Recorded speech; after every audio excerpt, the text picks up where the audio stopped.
واقعہ سلطان صلاح الدین ایوبی قسط نمبر 121 اپنا اسلامک اسٹوڈیو۔ ناظرین، رینی وہاں سے ڈرتی ہوئی عثمان صارم کے گھر گئی۔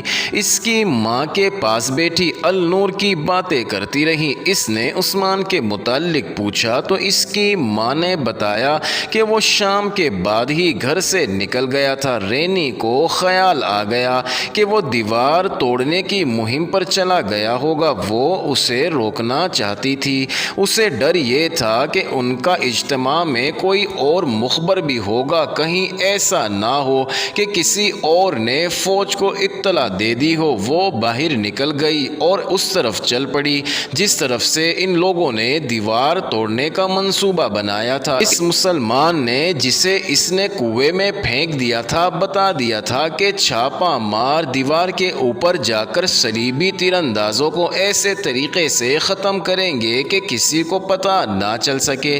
نوجوان لڑکے اور لڑکیاں نیچے سے دیوار کھودیں گے۔ اس کی کھدائی مشکل نہیں، وقت طلب تھی۔ اس پارٹی نے بوقت ضرورت لڑائی کا انتظام بھی کر رکھا تھا۔ ان کے پاس خنجر اور برچیاں بھی تھی۔ یہ ایک غیر معمولی طور پر دلیرانہ مہم تھی جس کی ناکامی کے امکانات زیادہ تھے۔ ناظرین، انہوں نے جگہ ایسی منتخب کی تھی جہاں پکڑے جانے کا امکان ذرا کم تھا۔ یہ گروہ مقررہ جگہ کی طرف روانہ ہو گیا۔ رینی اس طرف دوڑی جا رہی تھی۔ وہ عثمان صارم کو روکنا چاہتی تھی۔ اسے شاید علم ہو گیا تھا کہ یہ لوگ پکڑے جائیں گے اور عثمان صارم مارا جائے گا۔ ان جان بازوں کا جانے کا طریقہ اور راستہ کچھ اور تھا۔ رینی پہلے وہاں پہنچ گئی جہاں سے دیوار توڑنی تھی۔ وہاں ابھی کوئی نہیں پہنچا تھا۔ اس نے اندھیرے میں ادھر ادھر دیکھا۔ اچانک پیچھے سے اسے کسی نے پکڑ لیا اور گھسیٹ کر پرے لے گیا۔ یہ ایک فوجی تھا۔ پرے لے جا کر فوجی نے اس سے پوچھا کہ وہ کون ہے۔ اس نے باپ کا نام لیا۔ اسے کہا گیا کہ وہ وہاں سے چلی جائے مگر وہ وہاں سے نہیں ہٹنا چاہتی تھی۔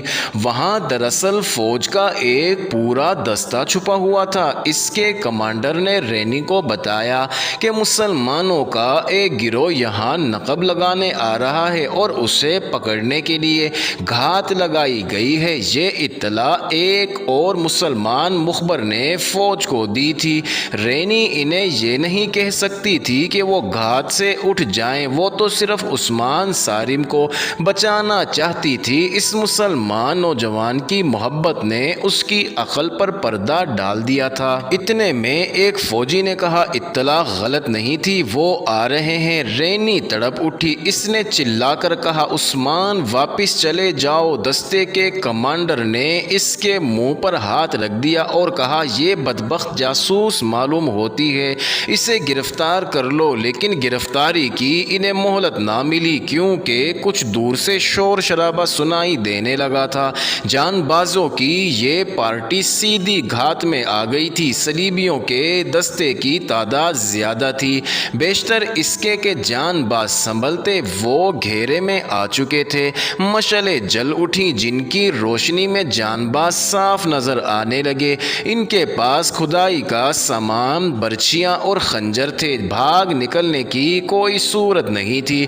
ان میں 11 لڑکیاں تھیں۔ صلیبی کمانڈر نے بلند آواز سے کہا، لڑکیوں کو زندہ پکڑو، چھاپا ماروں میں سے کسی نے کہا، مجاہدوں بھاگنا نہیں، ایک ایک لڑکی کو ساتھ رکھو۔ ناظرین، اور جو معرکہ لڑا گیا وہ بڑا ہی خون ریز تھا۔ چھاپا مار تو تربیت یافتہ لڑاکے تھے، خوب لڑے، لیکن لڑکوں اور لڑکیوں نے صلیبیوں کو حیران کر دیا۔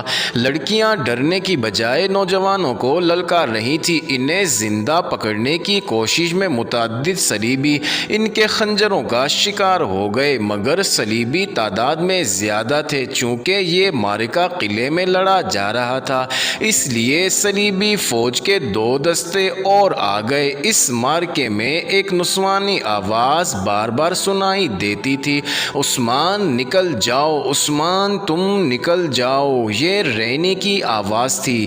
اس وقت تک عثمان لڑ رہا تھا۔ اس کے سامنے ایک صلیبی آیا۔